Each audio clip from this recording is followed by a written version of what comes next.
Hi guys! This is Danica Lopez Channel and welcome back to my vlog. For today's video, tayo po ay magluluto serye na naman. So, ang lulutuin natin ngayon at first time ko siyang gagawin dahil isa yan sa favorite kong ulam.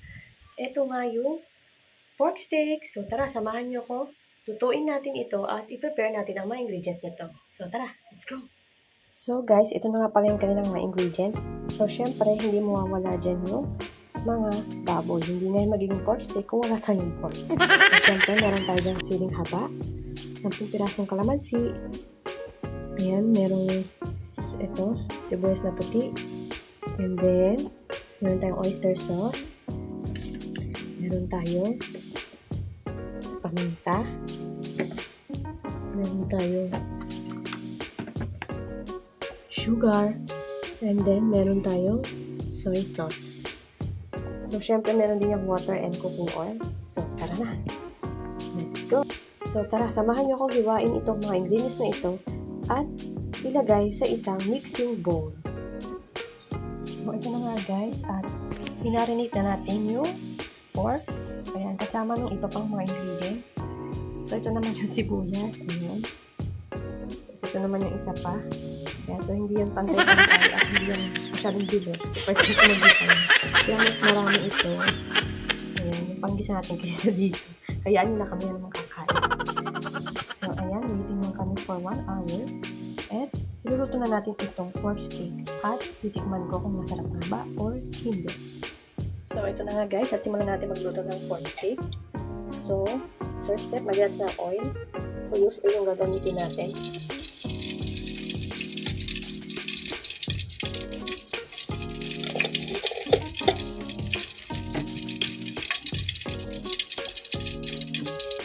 Ayan guys, I think mainit na to.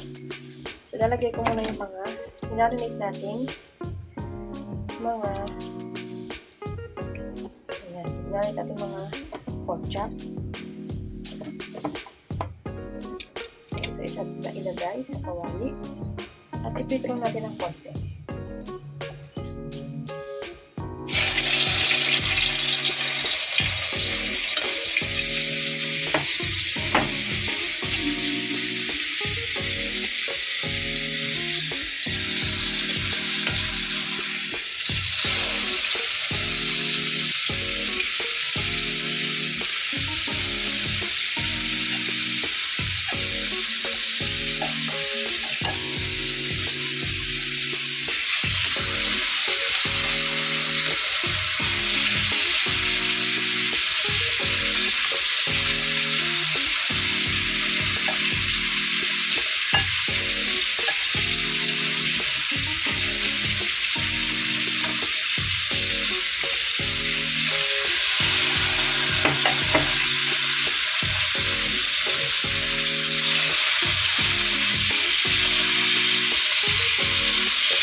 Tapos ko dyan, so pinagmarinitan nyo kasi gagamitin pa natin yan.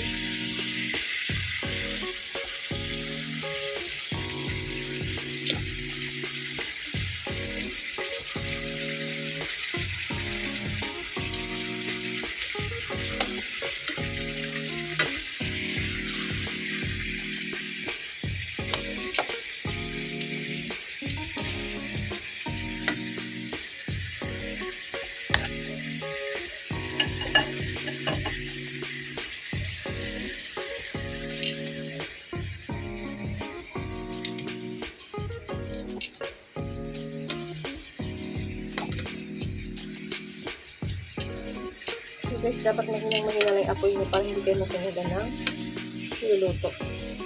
Diba na matagal basta hindi siya masunog.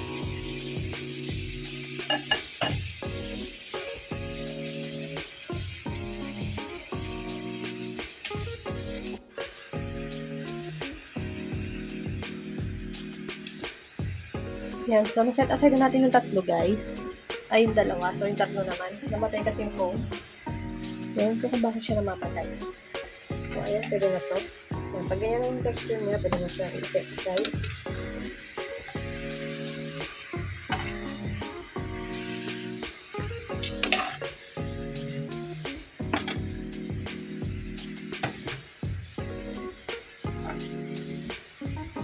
So, isusunod naman natin itong mga sibuyas.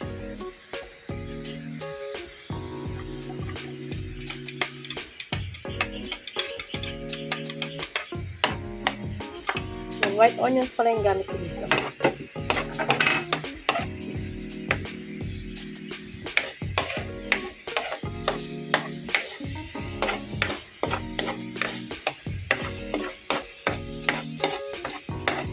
Kung makikita niyo medyo brown yan kasi ito sa pinag-marinate natin kanina. Design natin ng mga 1 minute or 10 minutes. Itong paluin lang para hindi masayok. At hinahan natin yung apoy. Hindi, mamaya ko na hinaan yung apoy. Lakasan ko kasi. Try ko lang guys pag dito ito pag satisfied yung mga kakain dalawa. Siyempre guys, kung gusto nyo rin na makhang, lagyan ng sili sa bandang dulo. Ang inyong luluto. Optional lamang. So, I think pwede na to. So, ilagay natin yung mga liempo, pork chop. So, ayan.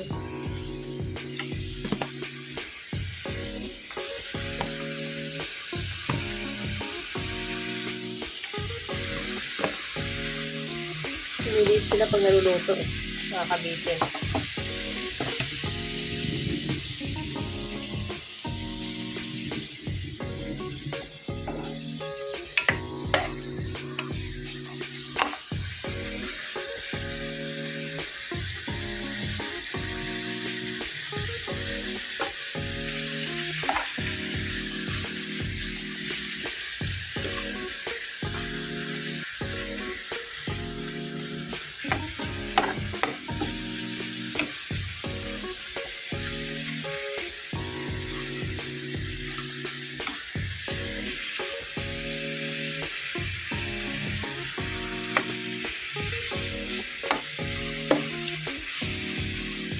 Isa lamang natin ng konti ang buong panguna guys.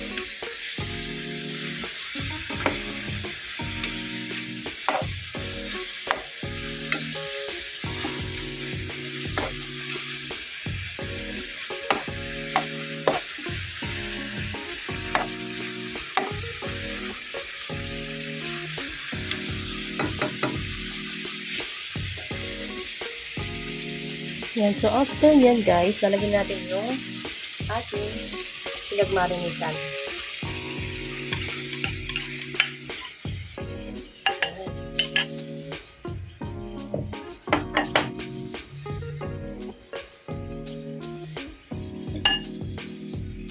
Balibay pa rin natin para malagyan din yung ilalim ay yung ibabaw.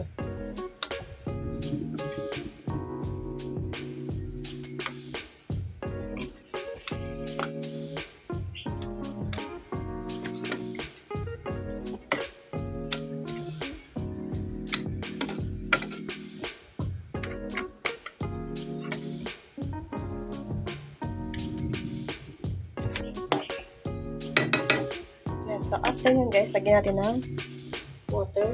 Make sure na nakalubog yung ating karne.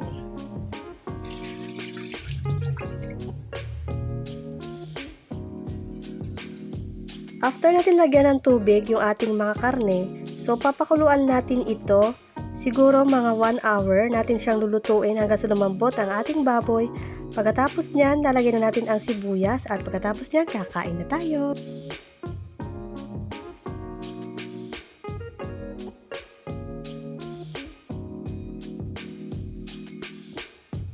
Ayan guys, so malapit na siya maluto. Lagyan na natin yung sibuyas.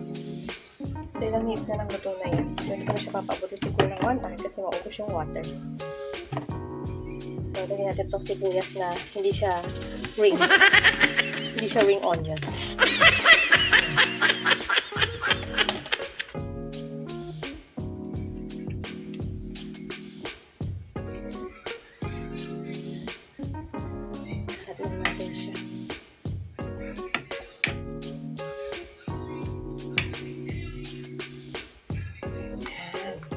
hiwain natin yung masili. Yan, malapit na yung maluto. Yan, so isunod na natin yung seeding green.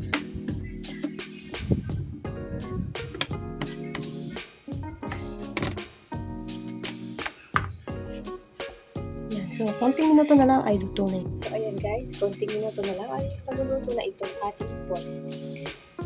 So mukhang namang masarap ang aking ginto. Charis. So abangan, mamaya, tikman natin.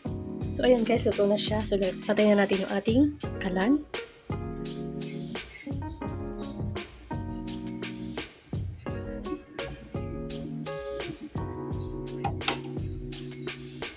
So, isasalin na natin siya sa ating mixing bowl. At tayo ay kakain na. Tara na guys, kain tayo. Thank you for watching. Don't forget to like and subscribe.